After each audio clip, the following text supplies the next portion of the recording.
Je suis sportif de haut niveau. J'aimerais savoir en quoi consiste votre cursus adapté. Eh bien, il est adapté à vous. Donc, j'ai pas de réponse absolue. C'est-à-dire que... Il existe déjà, c'est Oui. c'est quand même Alors, une formation, un cursus adapté. On a beaucoup de sportifs, comme on l'a dit tout à l'heure. On a, on va dire, différents niveaux de statut. On a le statut de sportif de haut niveau qui est reconnu par l'État. Et puis nous, on a créé une espèce de statut un tout petit peu... alors en dessous, il n'y a pas de jugement quand je dis ça, mais de sportif de compétition où on adapte un petit peu le cursus en fonction des besoins.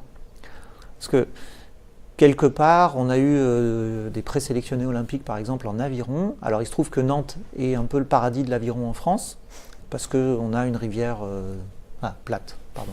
Une rivière où il n'y a pas de courant, donc qui est extrêmement large et qui est super adaptée à l'aviron.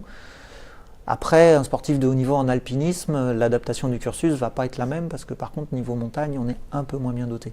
Donc la réponse dépend du sport et du sportif. Vous adaptez, ça veut dire qu'on a le droit de manquer des cours si on a une compétition, ce genre de choses? Bien sûr. Et il y a des cours en ligne aussi qui sont proposés? Un petit peu, mais ce n'est pas l'objectif de l'école. Et toutes les filières sont accessibles à ce parcours-là? Ah bah oui, enfin, je veux dire, on n'a pas de... J'imagine qu'il y a des filières où on est obligé d'être sur place quand même.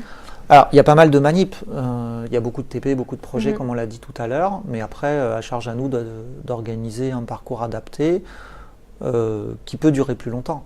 Parce que après, voilà, certains sportifs de haut niveau, on voit bien qu'il y a quelques échéances qui peuvent s'appeler par exemple les JO, c'est tous les 4 ans et pas trop question de les manquer.